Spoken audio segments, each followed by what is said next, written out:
I'm usually in the mood to like, oh yeah, why is there an extra, arm on the shin of your, rosh to fill in? Like I there are days where I have those questions, but then Oh, that there are stuff that days. doesn't interest me at all, and shouldn't really interest anyone else either. It's all conjecture. Things that are optional to believe are not worth making sense of. That's one thing that I don't understand, why someone could have a whole show on just the opinions of the host when dealing with religion. Now, there's many times I say that this is my opinion, that's my opinion. I'm pretty sure that's not why people show up to any of my lectures, to hear my opinions. I don't care about the opinions of other rabbis. Opinions are like the frosting on top of the cake. It's not the cake. It's not the ikr. It's not the source. But if your whole lecture is just opinion, and it's worse because people don't say it's opinion, but they'll speak for 2 hours straight. And if there was an opinion meter, right, it's like 98% opinion and 2% something that's objective. I mean, something that we can say everyone must believe in. I'm big on that whole making a distinction between opinion and source. But have you ever heard, honestly, have you guys ever heard a rabbi online say, well, this is only opinion and this you have to believe? If I did hear it, I don't remember. For sure, that's never heard in the Christian world either. Now, it is taught in the Jewish world, but it's taught more in academic circles. Also, in more academic circles, people would know the difference. Especially when you're teaching newcomers to a religion, you always have to make a distinction between what's the actual belief or what's the actual law, what's really Judaism, and what's just opinion. So that's what I always try to do. That's probably why my classes seem a little monotonous. But don't you think it comes to a point where you can, get to the end and there's really nothing else to say? I mean, there's only so much Mishnah Torah can take you. I mean, we're not there yet. That's the thing. You don't think so? Of course not. Of course not. And I'll tell you, the most successful rabbis online, I'm not saying the people who have the most views and the biggest audiences, but the sharpest teachers online will just hit you with source after source after source. The audience of the teacher is his crown. If your students are all a bunch of airheads who just like follow you like a bunch of zombies and sheep, like a herd, then that doesn't look good for the teacher. But if your students are also very distinguished, very respectful, and very knowledgeable, and ask great questions, and are able to distinguish between fluff and meat, opinion, minhag, halacha, it makes a teacher look that much better. If the students look great, the teacher looks better. Right. Yeah. Like when you see people on YouTube who have students who have no problem calling people names online and just behaving how they behave, the students typically emulate the teacher. It shows that that's not where you want to be, because that's not how you want to end up. Who cares about people's opinion when it comes to source material? Now, if you're new, it's good to listen to a bunch of different opinions, knowing that they're opinions. But if your whole religion is just made up of what one rabbi happens to teach, and they'll all argue with it, they'll be like, oh, well, this rabbi says this. And I'm like, so? That's his opinion. I mean, I have opinions too. Every one of your opinions are just as important as the opinions of Rashi, as the opinions of the Rambam, the opinions. Now, clearly, their opinions come from a more educated background. Well, they know Hebrew better, this and that. But in terms of using wisdom to decipher what God wants out of your life, and a lot of you guys may be new to Judaism, but you're not new to religion.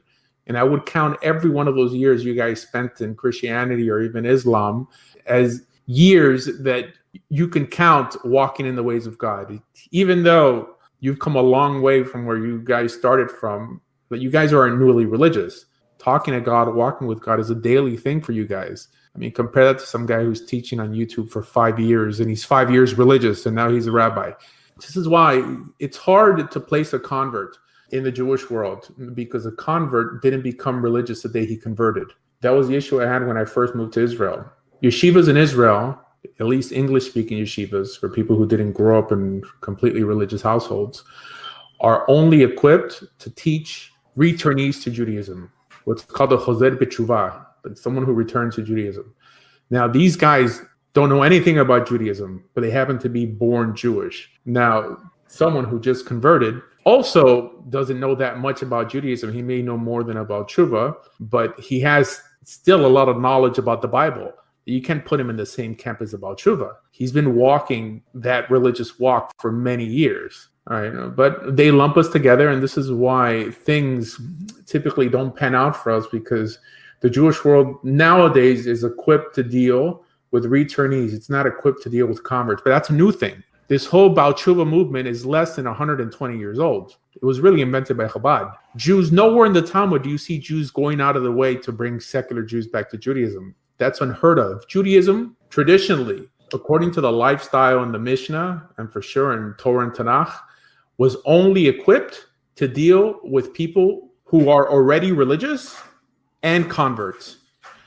There was no such thing as a Baal Tshuva. Now, clearly, someone returned here and there, but when that happens, they were confronted with skepticism, but they weren't accepted like, hey, my brother. No, they were viewed as, you were once with us and you left, and now you're coming back. And this notion of Judaism not having any enemies from within is nonsense. The biggest enemies Judaism has had, from Pablo Cristiani to the Torah Kamada, well, these are all Jews. Karl Marx, Engels, Trotsky, Jews, not converts. When I say that it started with not necessarily Chabad, but Lubavitch, that was before Lubavitch landed in America. This is something they started doing even in Europe. In America, now it's become more mainstream and spread to other movements. I mean, groups like Eshet Torah has become like the Litvish Chabad. It had nothing to do with America. It had to do with the Kabbalistic understanding of the worth of a Jewish soul that was never embraced or universally embraced in the Jewish world till Chabad brought it to the forefront, which I think that the reason that they do it is wrong. But the fact that they do it is good. I think they do it for the wrong reason, because it gets you to only help people that you think are spiritually superior to everyone else. That's the reason they help people, because they believe that every Jew, not every human, is a part of God. And by bringing Jews back, you're in some way gathering sparks. Right. I think the intentions are not always that important, and the result is a great thing. But I think if you bring people back to religion under the wrong circumstances, that's one, going to determine how long that person remains religious. And two, it's going to discourage even more people from becoming religious, because they're going to see, wow, this is what you believe. This is what Judaism teaches. So we have to look at the big picture. Yeah. That being said, I'm for bringing everybody to Torah, like whether you have a Jewish mother or not. Amen. But there were times that Jews had it good, and they didn't go out like today, give free trips to ethnic Jews to visit Israel and all this stuff and pour all this money. Why? Because that's kind of irrational. Torah is for people who want it. That you don't have to bribe people to come to Israel, get them drunk on birthright trips, like just to put them in some yeshiva program. That's like you're going out of your way when there's tons of people who are banging on the door of Judaism to come in. I mean, think about it. If you know that every time you view a Gentile who's interested in Torah, you're viewing a potential Jew. Now, this person is serious. This person you don't have to convince to love God and keep Torah. This person already wants to do it. All you have to do is just open the door.